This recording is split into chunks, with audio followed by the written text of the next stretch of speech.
दुनिया भर में कोरोना से अब तक 45,43,250 लोग संक्रमित हो चुके हैं। 17,13,215 लोग ठीक हो चुके हैं।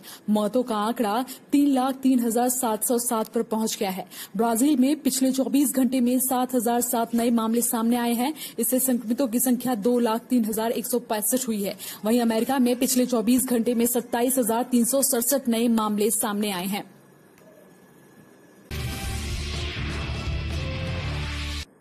देश में कोरोना संक्रमितों की संख्या 82,834 हो गई है। शुक्रवार को कोरोना संकट को लेकर मंत्री समूह की 15वीं बैठक हुई। केंद्रीय स्वास्थ्य मंत्री हर्षवर्धन ने बताया कि बीते 24 घंटे में 1685 मरीज स्वस्थ हुए। इससे देश में संक्रमितों की रिकवरी रेट बढ़कर 34.6% हो गई है।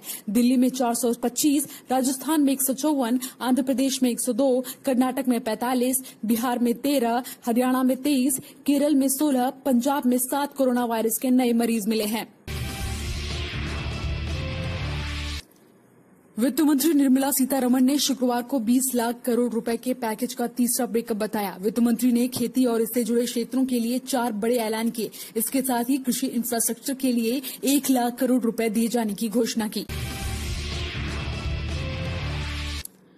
वित्त मंत्री ने कहा कि कृषि में निवेश बढ़ाने के लिए कानून में बदलाव करेंगे और ई ट्रेडिंग की सुविधा उपलब्ध कराएंगे। वहीं 14,000 करोड़ फूड प्रोसेसिंग और हर्बल खेती के लिए ऐलान किए गए और 10,000 करोड़ का फंड 2 लाख फूड प्रोसेसिंग इकाइयों के लिए किए गए। वित्त मंत्री ने कहा कि 20,000 करोड़ की प्रधानमंत्री मत्स्य संपदा योजना, जिसकी घोषणा बजट में की गई, कोरोना की वजह से इसे तत्काल लागू किया जा रहा है। इसमें समुद्री और अंतर्देशीय मत्स्य पालन के लिए और 9,000 करोड़ रुपए इंफ्रास्ट्रक्चर के विकास में लगाया जाएगा। मछुआरों को नई नौकाएं दी जाएंगी। 55 लाख लोगों को इसका फायदा मिलेगा। सुप्रीम कोर्ट ने शुक्रवार को कहा कि देश के कई हिस्सों से अपने घर को लौट रहे प्रवासी मजदूरों पर नजर रखना या उसे रोकना मुमकिन है। बेहतर होगा कि सरकार इस पर जरूरी कदम उठाए।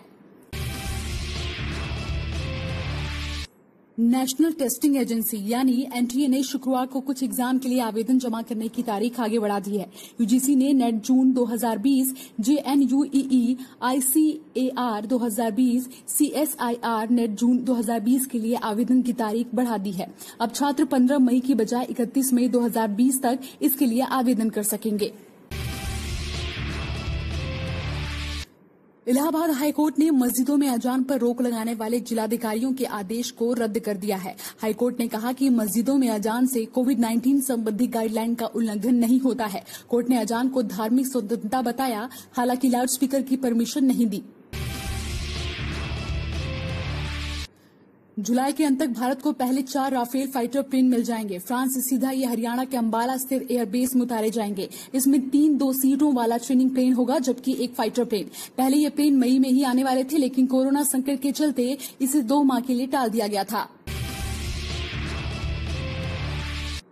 मॉनसून केरल पहुंचने में 4 दिन की देरी हो सकती है। इसके 5 जून तक केरल पहुंचने की उम्मीद है। इसमें 4 दिन आगे या पीछे भी हो सकते हैं। मौसम विभाग ने यह अनुमान जारी किया है। इससे पहले माना जा रहा था कि मॉनसून 1 जून तक पहुंच सकता है।